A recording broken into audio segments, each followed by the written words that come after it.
Bom dia, pessoal, tudo bem? Estou trazendo um conceito, tá? Que nós já vimos em sala de aula, mas ele vai ser importante para que vocês façam as atividades do PET volume 3, que é o conceito de paralelismo. Se vocês se lembrarem, provavelmente vocês têm esse conceito no caderno, tá? Dá uma olhada se do início que nós fizemos, né, da revisão que nós fizemos, provavelmente eu trabalhei esse conceito. Então, pessoal, o paralelismo ele é um conceito da geometria plana, tá? É um conceito da geometria. E para compreender ele, nós precisamos considerar inicialmente duas retas paralelas. Lembre das retas, né? Nós temos três possíveis casos das posições entre retas. Elas podem ser paralelas, que é quando você, né, prolongando essa reta infinitamente, você vai ver que elas nunca vão se tocar. Elas podem ser concorrentes, que é quando elas se tocam em algum momento, estou considerando isso como retas, né? Quando elas se tocam em algum momento, há uma interseção entre elas, e quando elas são coincidentes, é quando nós temos uma exatamente em cima da outra, e o que acontece é que elas, na verdade, não são retas distintas, são retas equivalentes.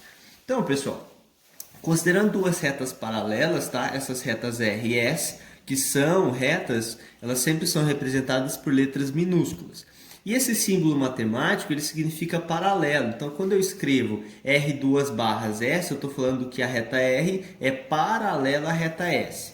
E agora, pessoal, eu vou considerar uma terceira reta que vai cortar essas paralelas. Nesse corte, a gente diz que essa reta T, ela é concorrente a R e a S. Ou seja, ela tem, ó, perceba, uma interseção. A interseção, né, o ponto de encontro é exatamente um ponto, tá, pessoal? Então, o que os matemáticos descobriram?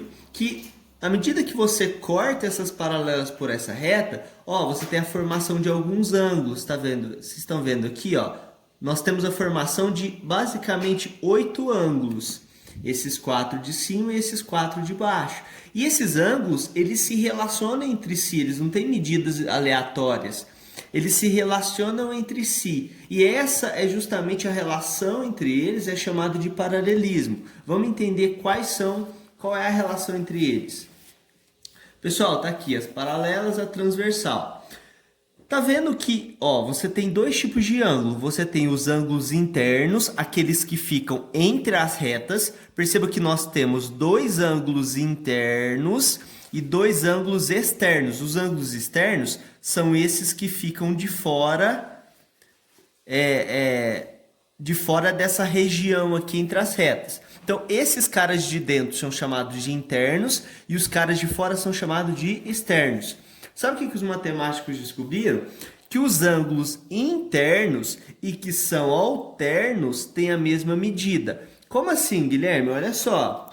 Os ângulos internos e que são alternos. Pega esse ângulo Y. Vamos lá. O X não é alterno ao Y. Você sabe por quê? O X, a gente fala que ele é adjacente, ele está ao lado. Perceba que um ângulo está conectado no outro, eles estão um ao lado do outro. Então, Y e X são adjacentes. O alterno dele é que está do outro lado na parte interna. Perceba, ó, esse ângulo aqui é o Y.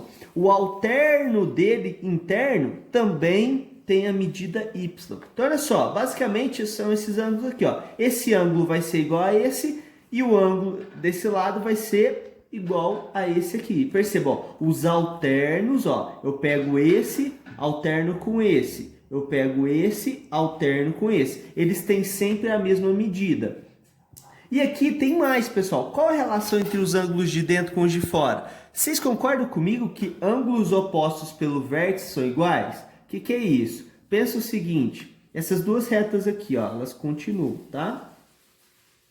Vocês concordam que se esse ângulo vale, por exemplo, 35 graus, o ângulo oposto dele tem que ter a mesma medida. Essas aberturas, elas são equivalentes, tá vendo? Toda essa abertura, ela é equivalente a essa aqui. Então, ângulos opostos pelo vértice têm a mesma medida. Logo, esse ângulo externo, ele vai ter a medida Y E esse ângulo de cá vai ter a medida x, ó, opostos pelo vértice. Da mesma coisa na parte de cima.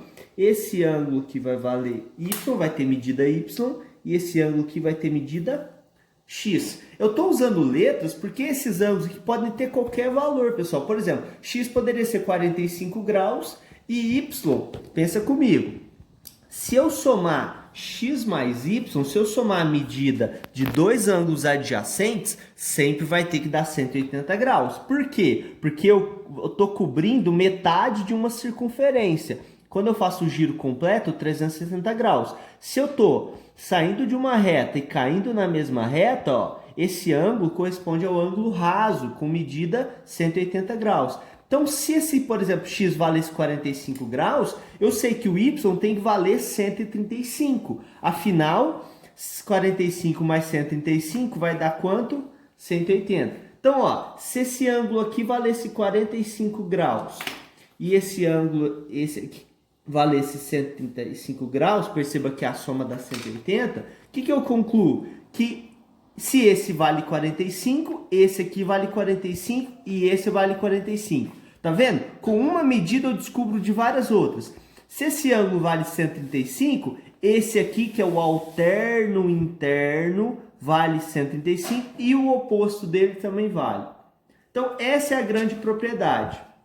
Essa segunda que eu falei, né? A soma de dois ângulos adjacentes, ou seja, um que está do lado do outro, eles sempre têm a mesma medida. Então vamos na prática, vamos pegar esses dois casos. No primeiro, eu quero saber a medida de x. Bom, galera, é só ir replicando ângulos. Se esse vale 120, esse aqui é oposto a ele, concorda? Então eles têm a mesma medida.